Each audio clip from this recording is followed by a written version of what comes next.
po ang lahat. Amen. Praise God. So narito tayo ngayon sa ating pag-aaral. Simulan natin ang pag-aaral natin ng New Life Seminar. Pero bago ang lahat, tayo po ay mag-alay ng maikling panalangin.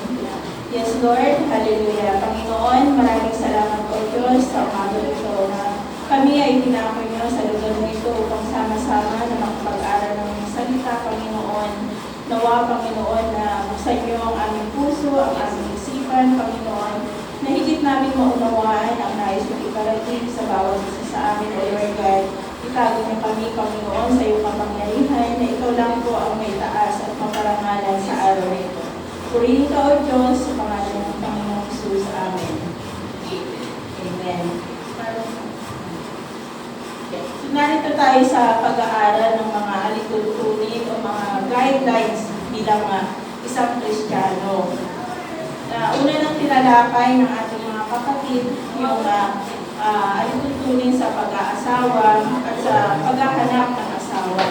Nakalakip doon yung covenant o yung isang tipan ng Panginoon. Ngayon naman ay tayo ay dadako sa pamilyang Kristiyano. May panuntunan bang dapat na sundin ng Kristiyano pagdating sa pag-aasawa? Amen? Meron po ba panuntunan na dapat sundin ng mga Kristiyano pagdating sa pagpapamilya? Amen. Napakahalaga ito kasi dito nagkakaroon tayo ng tamang direksyon sa buhay, maayos na buhay. Bakit ang mga Kristiyano lang ba o mga born again ang may nakikitaan ng maayos na buhay, ng magandang buhay? Hindi naman kasi meron naman ding tinuturo ng bawat pamilya yung disciplinary action na ini-implement ng bawat pamilya sa kanilang tahanan. At meron din namang itinuturo sa eskwelahan na good moral characters. Kaya nagkakaroon din naman, hindi lang naman din sa mga Kristiyano nakikita yung maayos na buhay. Hindi lang naman din sa mga Kristiyano na itinuturo yung maayos na pamamalakad sa bawat tahanan. Ngunit iba pa rin kung ang ating panuntunan ay nakaugnay doon sa salita ng Diyos.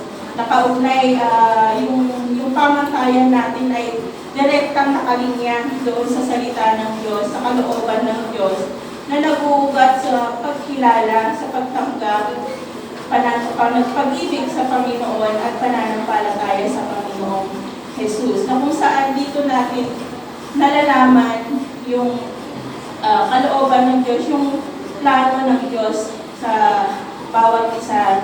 Nasa simula pa lamang na bago pa likhain ng tao ay naroon na yung kaplanuhan niya para sa atin, sa bawat isa. Ito naman ay pilit din na sinisira ng kaaway. So basahin po natin yung ating introduction. Wala pa sa script, dito na lang. Ano nga ba ang itsura ng pamilyang Kristiyano? May mga panuntunan bang dapat sundin ang mga ito upang matiyak ang paghahari at pagpapala ng Diyos sa kanila? Ito ang katanungang napakahalaga at dapat malinawan sa ating panahon na kung saan ang pamilya ay walang habas na sinasalantalang paaway. Pamilya. Ano ba ang plano ng Panginoon? Ang pamilya ay nasa kaplanuhan ng Diyos. Hindi ito bunga lamang ng karnalidad, hindi lang ito bunga ng sariling pag-iisip natin na mag-aasawa na ako para magkaroon ako ng pamilya, makabuo ng pamilya. Hindi ito ginusto lang natin na nagkaroon ng pag-iibigan ng bawat magkasintahan at magkaroon ng pamilya at magkaroon ng mga susunod pang mga pamilya. Ito ay sa pinakaugat, ito yung kaplanuhan na ng Panginoon. Hindi ito sariling kaisipan lamang ng tao. Nag-uugat ito kasabay ng plano ng Diyos sa tao. Sa simula pa lang, simula ng pagpapamilya ay sa isipan ng Diyos ng isa nang lalangin niya ang babae at lalaki at kasabay nito ang utos na magpakarami sila at pagharian ng buong daigdig.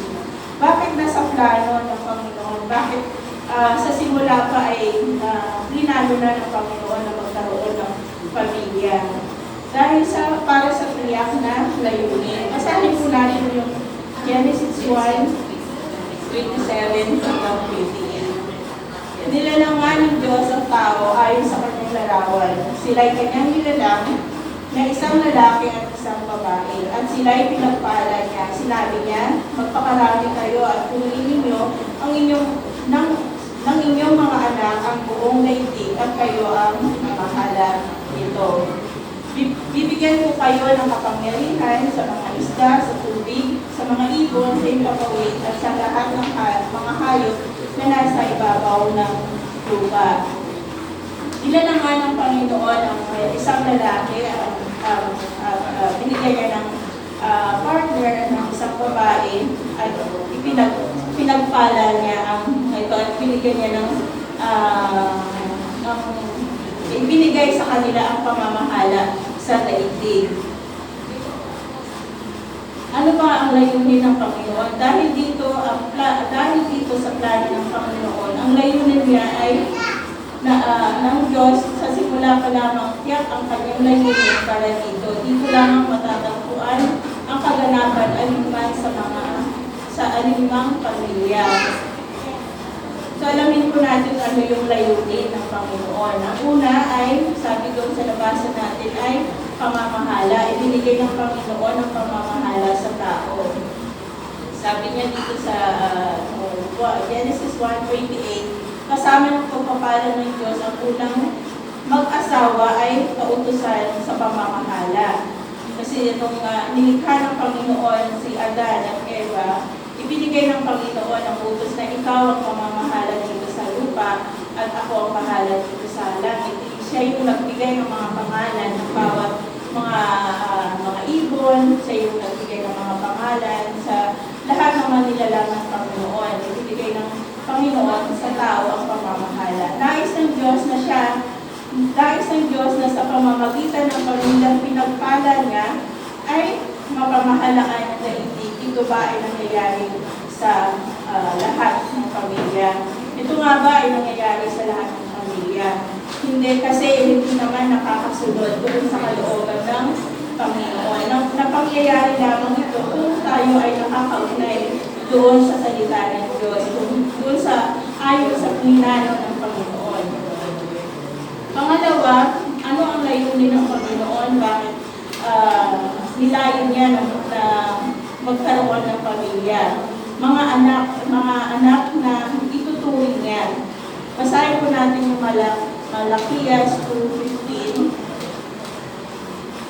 Hindi ba pinag-isa kayo ng Diyos sa katawan at sa Espiritu? Ang layunin niya ay upang maging tunay na mga anak ng Diyos ng inyong mga supli. Kaya huwag ninyong pagtaksilan ng babaeng pinakasalan ninyo nang kayo'y kabataan pa. So sa unang pa lang ay layunin na ng Panginoon at magkaroon ng supli. Ang sabi niya, punuin niyo ang inyong daigdig ng iyong supli at pamahalaan. At ang mga anak na yun ay tatawagin niyang kanyang mga anak. Ang isa pang layunin niyang Diyos ay ang magkaroon ng matatawag na tunay niyang anak. Ito ay isang ideyang banyaga sa marami. Hindi alam ito ng mga nakakarami. Unless na tayo ay patuloy na nagsasaliksik ng salita ng Diyos, katulad nito, na patuloy tayong tumadalo sa mga gawain sa pag-aaral ng Biblia, ay nakikita natin kung ano yung tunay na layunin ng Diyos at kung paano tayo itinatawag ng Diyos. Maraming nagsasabi, pare-parehas naman tayo anak ng Diyos. Hindi tayo nakakatiyak doon kung hindi tayo nakakasunod doon sa kalooban ng Panginoon. Hindi mga alipin ang hanap ng Diyos o pangkat ng mga kautusan. Hindi nilikha ng tao ang Diyos, ang tao, para lang pasunurin kung ano yung gusto niya. Kasi meron din tayong tinatawag na free will. Kumbaga Kumbaga meron tayong kalayaan na pumili ng ating kagustuhan. Inilatag na ng Panginoon kung ano yung mabuti at masama yung dapat sundin at ano yung consequence nito. Ang hanap niya ay mga anak na mamahala sa Kanya bilang Ama. Ito ang pinakabuod ng lahat ng ginagawa at pinag-uutos niya sa atin. Yan. So napakabuti ng Panginoon kasi hindi lang tayo nilikha na parang alipin niya, kundi gusto niya ng isang pamilya na maituturing niya ang bawat mga anak na sa pamamagitan ng pamilyang itinatag niya ay magkakaroon siya ng mga anak na kanyang aalagaan, sa kanya din ay kanyang mamahalin, siya ay mamahalin ng kanyang mga anak. So kung ito ang layunin ng Panginoon, kung ito ang plano ng Panginoon, may mga tiyak bang panuntunan upang ito ay maiganap sa buhay ng mga Kristiyano? So tingnan po natin kung paano maigaganap ang layunin sa pamamagitan ng mag-asawa, katulad ng natalakay sa aralin ng pag-aasawa, na kung saan nandun yung tipan ng Panginoon sa pagitan ng kasunduan ng isang nagmamahalang magkasintahan, isang babae, dalaga at binatang lalaki na nagkasundo na naugnay doon sa kalooban ng Panginoon na kalakip yung tipan ng covenant sa loob ng covenant ng Panginoon. Ano ang itsura ng itinuturo sa mag-asawa? Una, magmahalan. Sabi doon sa Efeso 5:25, mga babae, Efeso 5:25, Husband, love your wives just as Christ loved the church and gave himself up to her. Sabi niya, dito sa Tagalog, mga lalaki, mahalin ninyo ang inyong asawa, gaya ng pagmamahal ni Kristo sa Iglesia.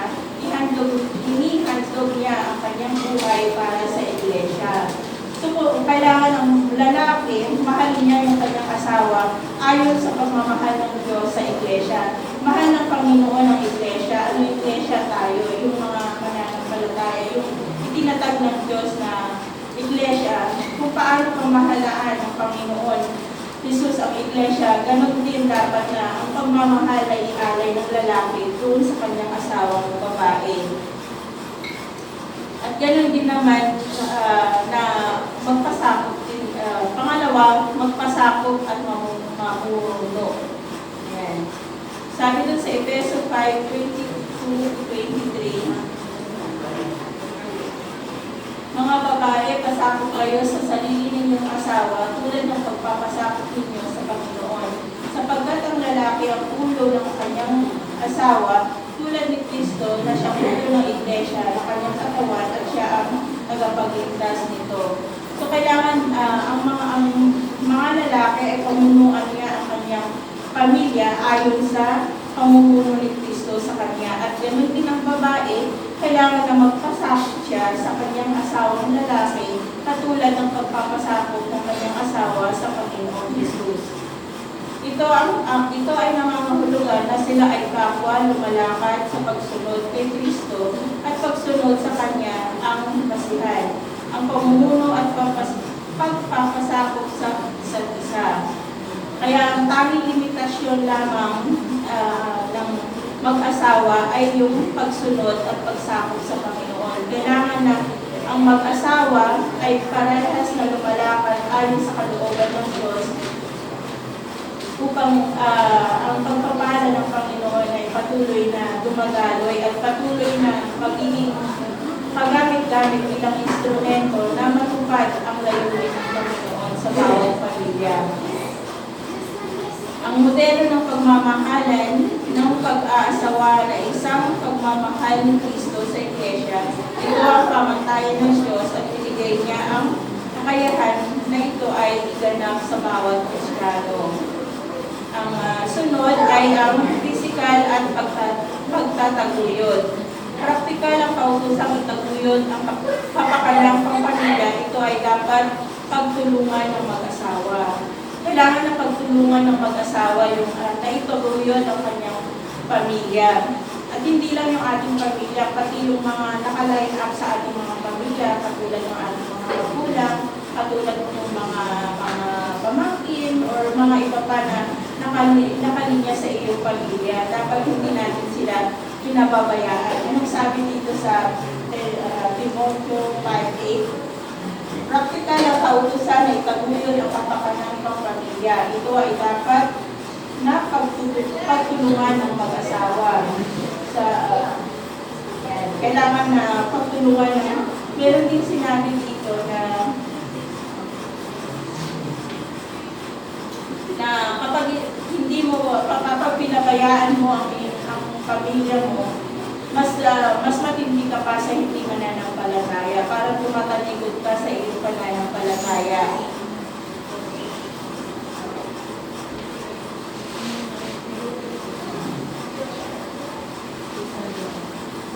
Sunod ay pagtuturo ng salita ng Diyos. Napakahalaga din na may pamulat sa mga bata. Once na nagkaisip yung mga bata, ay simulan na natin sila na turuan. Katulad ni Monmon na tinuturuan na ng kanilang mga magulang. Kung sa kanilang paglaki ay makasunod sila at yung layunin ng Panginoon ay tuloy-tuloy na lumagaloy. Nasabi nga dun sa Proverbs 22:6, train up a child in the way he should go, and when he is old, he will not depart from it. Nasabi din sa Deuteronomy 18:11-18-21, narito ang susi sa kaligayahan ng isang pamilya, kaligayahan na maihahambing sa langit dito sa lupa. So, kailangan ituro natin sa mga bata, sa mga anak natin, yung salita ng Diyos, ang ipakilala natin ng Panginoong Jesucristo at ano yung mga plano at naisin ng Panginoon sa bawat isa sa atin, sa bawat pamilya. At ang sunod, wag daw ibuyo sa paghihimagsik ang ating mga anak. Ito ay nangyayari dahil sa pagmamalagis sa kapangyarihan ng mga magulang. Tayo mga magulang ay narito tayo para gabayan ng ating mga anak na hindi sikapin natin na hindi sila maibuyo sa paghihimagsik. Iwasan natin na ikumpara ikukumpara sila na mas magaling siya, yung isa hindi, na wala kang alam, na mas higit pa doon na maibuyo natin yung ating mga anak sa paghihimagsik. Sa mga anak, marami ang utos sa magulang, ngunit isa lamang ang utos sa mga anak. Igalang at sundin ang magulang. Sa Grego, ang kasama nito ay konsepto ng pagtataguyod ng anak sa magulang at sa kanilang katandaan. So napakahalaga na maituro ng maayos ang salita ng Diyos. So bilang mga magulang, kailangan nandoon na nagsusumikap tayo na gawin yung kalooban ng Panginoon. Kasi kung paano natin tuturuan yung ating mga anak, yung pagpupugog natin ay ganun yung kanilang kalalakihan. Amen. Amen. So, nandun na tayo sa conclusion. Kasi 5 minutes. So, ang sabi dito sa conclusion, ang pamilya ang tinakdang instrumento ng Diyos sa paghahari at pagpapala sa sandaigdigan. Sa pamamagitan nito ay inaasahan niya na magkaroon ng mga taong matatawag niyang mga anak.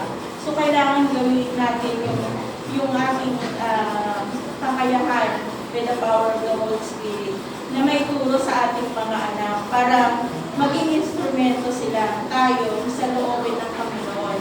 Na yun ay yung una niyang layunin para sa atin. Magkaroon ng pamilya. Hindi niya nilikha ang tao para lang mabuhay dito sa mundo. Kundi nilikha niya ang tao para magkaroon ng pamilya, maging instrumento, para magkaroon siya ng mga anak na matatawag, na siya ay pupurihin, siya ay mamahalin, tulad ng pagmamahal niya sa atin. Although hindi natin mahihigitan yung pag-ibig ng natin yung ano yung pinag-uutos ng Panginoon bilang instrumento na magkaroon siya ng pamilya na kanyang aalagaan at may sakatuparan niya yung kanyang layunin hanggang sa dulo. Mangyayari lamang ito kung ang pamilya ay ipapasakop sa pamantayang ibinigay sa kanyang mga salita. So, kapit lang po tayo at manatili tayo doon sa salita ng Diyos. Huwag tayong bibitaw kahit na anong mga problemang darating, lagi lang tayo nakatuon dito. Maraming mga disiplina na itinuturo sa bawat pamilya, ngunit iba kung ang salita ay nakatuon o nakalinya direkta sa salita ng Diyos. Purihin ang Panginoon. Yes, Lord, hallelujah. Maraming salamat nawa Panginoon na meron kami na tutunan, Panginoon, sa mga plano niyo sa aming buhay, Lord God. Maraming salamat, O Diyos, O Lord, na sa simula pa lamang, Panginoon, naghimagsik man, O Lord God, sa unang pagkakataon ng taong iyong nilikha, Panginoon. Pero agad-agad niyo kami iniligtas at mariyan, Panginoon, na nakahanda ang iyong pagliligtas sa bawat isa sa amin sa pamamagitan ng aming Panginoong Hesus Kristo. Salamat, O Diyos, sa dakilang gawa mo sa amin, O Lord. Pinupuri ka namin, Panginoon, sinasamba, dinadakila sa makapangyarihang pangalan ng Panginoong